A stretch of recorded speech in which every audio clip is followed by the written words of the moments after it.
Graça e paz, meu irmão. Nossa meditação de hoje, dia 2 de abril de 2025, está no livro de Neemias, capítulo 2, e o nosso versículo de trabalho é o versículo 4. E nele está escrito: E o rei me diz: Que me pedes agora? Então orei ao Deus dos céus. Quando a gente dá uma olhada no nosso devocional de ontem, a gente vê que Neemias foi visitado pelo seu irmão Anânia e trouxe notícias para Neemias bastante desoladoras, porque o coração de Neemias já estava sendo trabalhado e voltado por Deus para uma grande missão, uma grande obra. E a postura de Neemias, né? A postura de Neemias foi aquilo que nós trabalhamos lá no versículo 4, que ele falava que ele chorou, ele se assentou, chorou, lamentou, jejuou, orou, ou seja, ele entrou num processo de contrição, de relacionamento e de busca da firmeza, né? Na firmeza de Deus. Isso é o que Neemias se prepara no momento. E agora, Neemias, ele termina o capítulo anterior, ou termina o nosso devocional de ontem. Importante lembrar que Neemias termina o capítulo dizendo: Então era eu o copeiro do rei. Neemias tinha uma posição de acesso ao rei, uma posição de confiança, uma posição que lhe dava possibilidade de se expressar perante o rei. E o rei, nesse relacionamento de contato diário, olha para Neemias e vê Neemias com seu rosto, vamos dizer assim, em contrição, o seu olhar cabisbaixo, a sua voz limitada. E como todas as pessoas que têm relacionamento, o rei abre a porta, abre a conversa, abre a possibilidade, e aí nós cremos que é uma ação de Deus, para que Neemias possa se expressar. Quando o rei disse: Por que estás triste o teu rosto? Né? Pois você não está doente. Então o rei agora tem uma percepção, ele é voltado por Deus para observar seu servo, né? Seu copeiro Neemias. E Neemias, no primeiro momento, ele responde com uma certa reticência, com certo cuidado, uma certa preocupação. Ele devia ter lá suas preocupações, para que ele não entrasse de uma forma inadequada. Porque, por vezes, a gente tem acesso a pessoas, a gente tem possibilidade de mudar certo rumo das coisas, mas às vezes quando a gente começa a falar, já se prejudica, ou seja, já fecha essas portas. E Neemias está com essa preocupação. E nessa pergunta direta que o rei fez, que foi o início dessa devocional, Neemias olha a sua oportunidade. Ele percebe que ali se abre realmente aquilo que era necessário. E dentro do pudor, dentro do temor, e dentro principalmente da oração que Deus, ou da direção que Deus vai lhe dar, e ele vai e reforça aquela atitude de ato de, antes de falar, mesmo de sendo aberto o espaço, ele diz assim: orei ao Deus dos céus. Muito provavelmente Neemias não parou ali para fazer uma oração, não, muito provável foi no seu íntimo, ao olhar para o rei, entre o intervalo de abrir a sua boca, se expressar, ele primeiro se direciona ao Deus, levando-se uma lição muito importante para todos nós, que é tudo nosso antes, deveria antes ser apresentado para Deus, para que a gente pudesse realmente tomar a melhor decisão.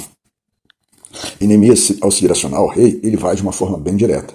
Ele pede para o rei o direito de ir até Judá, mas se aquilo for do agrado do rei, né, e se o servo, que é o servo Neemias, que se faz presente na presença do rei, se ele é aceito, se ele é querido, se o trabalho dele é pertinente. E o rei manifesta vamos dizer assim, a sua vontade de aceitação, mas tem um cuidado de restringir, dizer assim: Neemias, tu vai por tempo certo, mas tu volta.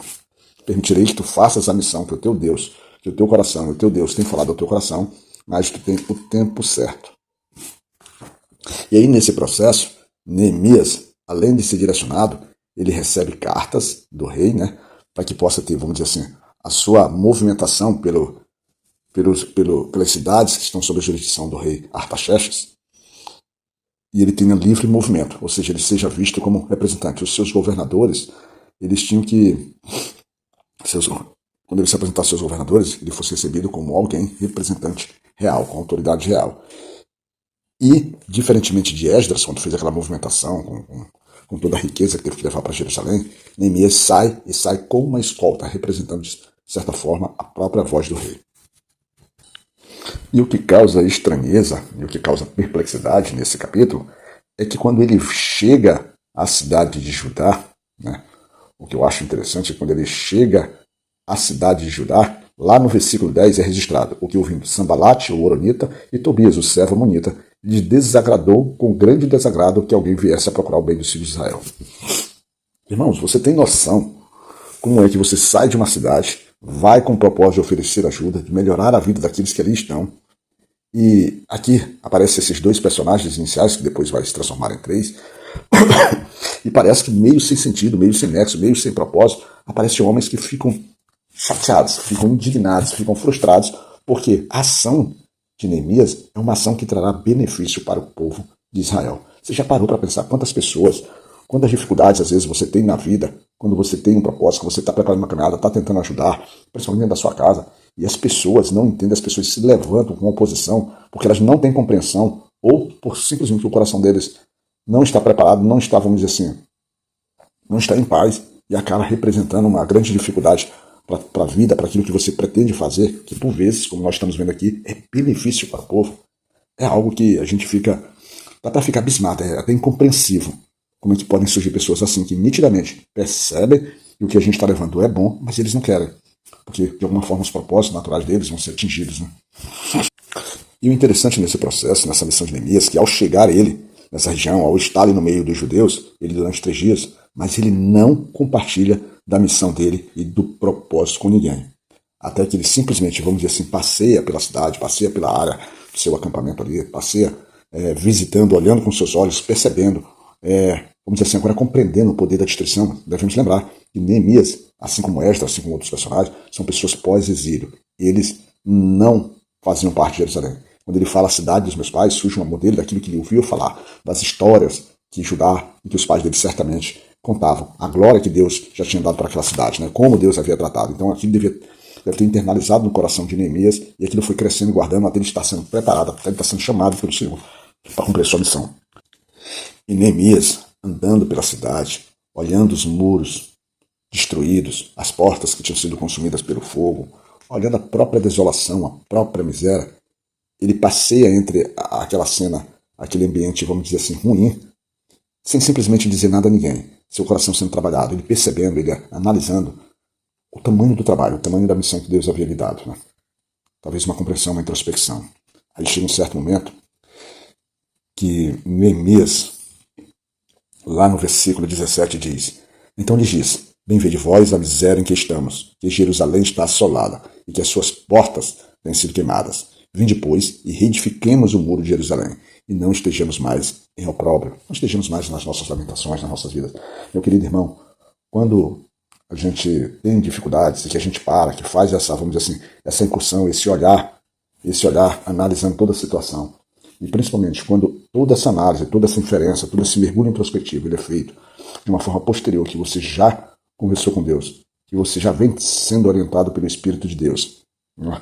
E que você já compreende isso, é hora de você começar a efetivamente a montar suas estratégias, a buscar os seus aliados, vamos dizer assim, exercer o teu espírito de liderança. Porque por vezes a tua missão não é executar a missão, a tua missão é motivar pessoas que precisam acordar, que precisam vamos dizer assim, agir no propósito de fazer acontecer. A gente tem isso de uma forma muito clara também dentro da nossa casa, quando nós temos os nossos filhos, que temos que prepará-los ao longo da vida, através do estudo, através dos treinos, através dos cursos, através do temor ao Senhor, de muitas coisas, para a luta da vida que eles precisam ter, mas principalmente seja uma luta temente ao Senhor, alinhada aos propósitos de Deus. A luta, você não manda o guerreiro para a batalha simplesmente de uma hora para outra. Você vem normalmente preparando esses guerreiros, que são seus filhos, para que eles possam encarar o desafio que você não poderá encarar por eles. Você, ao longo da sua vida, dá toda uma sustentação, vinda de Deus, é claro, né? Mostrando para ele que essa dependência de Deus é uma dependência real, uma dependência sadia, é uma dependência que nos faz criar confiança e nos faz, vamos dizer, ter a certeza que seremos, vamos dizer assim, cuidados e valorados. E esse é o processo, às vezes, que você precisa exercer na sua liderança. Neemias, agora, ele abre o seu coração, ele coloca à disposição. E o interessante é agora, mais uma vez, aí entra um terceiro personagem, que é chamado, além de Sanbalat, além de Tobias, entra Gesem, chamado o Arábio. Eles passam a zombar de Neemias. Eles desprezam. E diz assim no versículo 19: O que ouvindo Sanbalat, o Horonita, e Tobias, o servo amonita, e Gesem, o Arábio, zombaram de nós, e desprezaram-nos, e disseram: Que é isso que fazeis? Querei rebelar-vos contra o rei? Veja só, já começa a plantar no coração das pessoas como se Neemias não fosse uma voz representando a própria vontade do rei ou com a permissão do rei para ali estar. Sempre assim, sempre as pessoas elas começam tentando deturpar aquilo que nós pretendemos, aquilo que nós fazemos. E aí a luta ela se torna muito mais árdua, porque além da ação da gente ter que fazer, ter que liderar, nós teremos que estar sempre atento, né, contra as armas aí do inimigo que se levantam. E uma das formas mais claras, mais abençoadoras sobre isso, é colocar tudo isso sobre as mãos de Deus. Nós temos histórias aqui, sendo narradas aqui, que certamente não vai trazer na mesma linha que o Novo Testamento traz, daquele de orar pelos seus inimigos e tal. Aqui é um combate que nós costumamos explicar que Deus se apresenta de uma forma gradativa, como vai acontecendo. Aqui são situações que normalmente levavam o povo de Deus a combater. Ora, o próprio povo mandado pelo Senhor, ora, o próprio Senhor que estava com aquele povo, em que o povo estava ali apenas presencialmente para poder testemunhar a vitória e o poder de seu Deus. E Neemias está um pouco dentro de todo esse processo. E aí, quando esses opositores se colocarem de afronta à missão que Deus te deu, a gente tem que ter em mente que essa afronta é contra o próprio Deus. Mas para que a gente possa vencer, para que a gente possa superar esses opositores, nós não podemos lutar com eles com a nossa própria força natural. Nós devemos utilizar o Senhor dos Exércitos, o Senhor da guerra, o Senhor que vai sempre à frente do seu povo e está sempre preparado para poder dar a resposta necessária para a dor. E Neemias assim estava. Neemias estava preparado, porque ao ouvir esse rompante desses 3 opositores, Neemias responde do versículo 20. Então lhes respondi e disse: o Deus dos céus é o que nos fará prosperar, e nós, seus servos, nos levantaremos e edificaremos. Mas vós não tendes partes, nem justiça, nem memória em Jerusalém. Somente os servos, somente aqueles que estão ao lado do Senhor, poderão estar na sua mesa, poderão estar celebrando a grande refeição, poderão estar compartilhando realmente da justiça do Senhor. Somente os servos de Deus, aqueles que estão alinhados. E Neemias diz claramente para esses opositores: vocês se colocam em posições que lhe desmerecerão diante do Senhor. Eles têm a mesma possibilidade, eles estão ouvindo a mesma coisa que os outros. Mas muito antes de Neemias ter dito qualquer coisa, o próprio coração deles, já por inveja, de alguma forma, já pressentindo que a ação poderosa de Deus vai agir por meio de Neemias, eles já se colocam. Mas a gente sempre lembra, todas essas pessoas, elas são ruins, elas conseguem sempre corromper um grande número de pessoas. E esse é o nosso desafio. Quando as coisas se colocarem para nossa escolha, dentro daquilo que é a manifestação do nosso livre-arbítrio, é sempre bom a gente se esforçar, a gente manifestar, a gente buscar poder se alinhar aos propósitos e as missões que Deus nos dá, e esquecer um pouco aquilo que os homens têm como regras para suas vidas, tá bom? Fica na graça de Deus e Pai Todo-Poderoso, Senhor dos Senhores, aquele que nos sustenta em todas as nossas necessidades.